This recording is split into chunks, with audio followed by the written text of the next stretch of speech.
Assalamualaikum warahmatullahi wabarakatuh. Perkenalkan, kami dari kelompok 5 akan mempresentasikan hasil diskusi kami yang berjudul Public Relation dan Manajemen Krisis. Sebelumnya, perkenalkan anggota kami terlebih dahulu.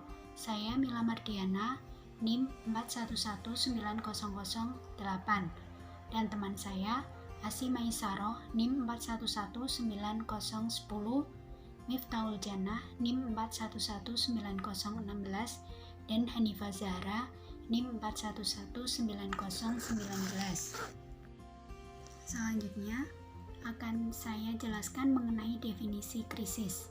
Krisis merupakan suatu masa yang kritis berkaitan dengan suatu peristiwa yang memungkinkan cepat dan tepat perlu dilakukan penyelesaian agar tidak mempengaruhi keseluruhan operasional organisasi.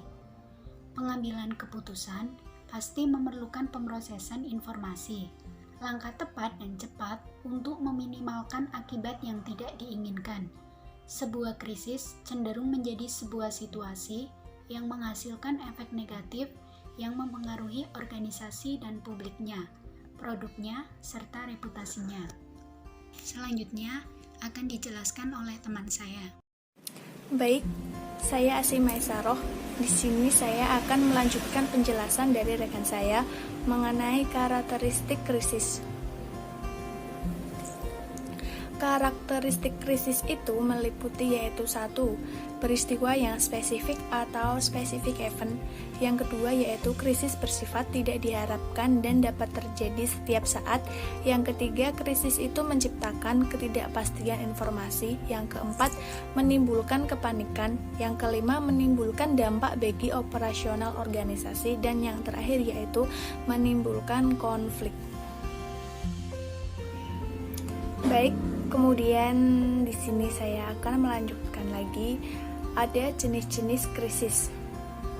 Jenis-jenis krisis itu yang pertama, krisis teknologi. Krisis teknologi itu merupakan suatu krisis yang timbul atau terjadi akibat suatu aplikasi ilmu pengetahuan dan teknologi atau application of science.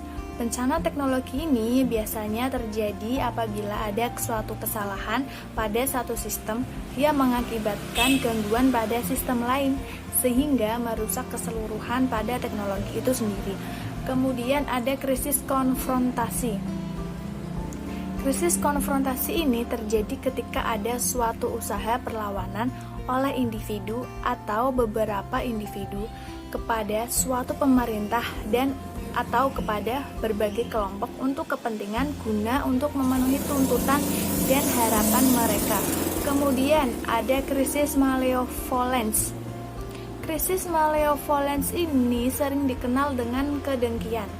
Kedengkian itu merupakan suatu tipe krisis yang menggerakkan karyawan untuk saling bekerja sama dengan pihak kriminal untuk seperti penculikan guna untuk mengganggu kinerja pada suatu perusahaan.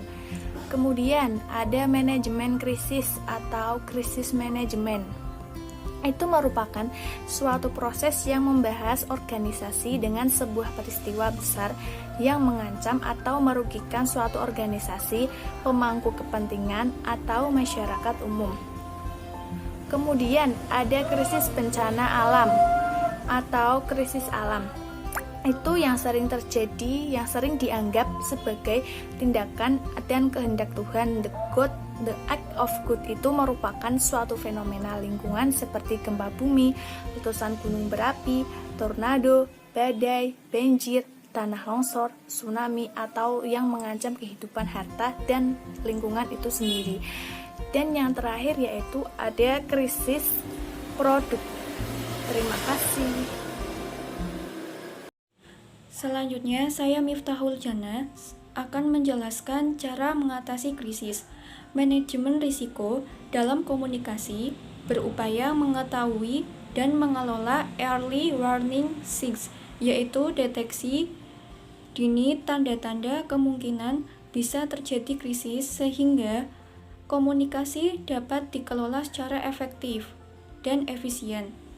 Kelanjutan korporasi atau institusi bisa terhambat, bahkan reputasi korporasi atau institusi bisa rusak jika komunikasi tidak dirancang dan dikerjakan secara profesional. Selanjutnya, terdapat 6 langkah yang harus dilakukan apabila pencegahan krisis tidak berhasil. Yang pertama, melakukan penilaian yang objektif terhadap penyebab krisis. 2. Menentukan apakah penyebab terjadinya krisis memiliki dampak jangka panjang atau hanyalah fenomena sesaat. 3. Perhitungan setiap kejadian dalam krisis dengan cermat sehingga setiap peristiwa yang terjadi dapat diantisipasi dengan baik. 4. Memusatkan perhatian pada upaya menyelesaikan masalah. 5. Memanfaatkan setiap peluang yang ada untuk memperbaiki keadaan. 6. Segera bertindak untuk melindungi cash flow perusahaan. Di sini saya akan menjelaskan peranan public relation dalam masa kritis. Kredibilitas dan reputasi perusahaan sangat bergantung dari keseriusan perusahaan merespon krisis yang terjadi. Maka komunikasi yang terbuka dan konsisten memainkan peran yang penting dalam berkontribusi terhadap kesuksesan berkomunikasi selama masa krisis. Public relation tidak hidup di ruang hampa. Ia memerlukan ruang untuk mengartikulasi peran dan fungsi membangun citra positif perusahaan, menjalin hubungan yang harmonis dengan publik, dan menyelesaikan krisis yang terjadi. Komunikasi public relation merupakan komunikasi dua arah antara perusahaan dan pihak-pihak yang berkepentingan atau yang disebut stakeholder. Stakeholder adalah kelompok yang berada di dalam maupun di luar perusahaan yang mempunyai andil dalam menentukan keberhasilan perusahaan. Sekian presentasi dari kelompok kami. Mohon maaf apabila ada kalimat yang kurang berkenan. Wabillahi taufiq hidayah. Wassalamualaikum warahmatullahi wabarakatuh.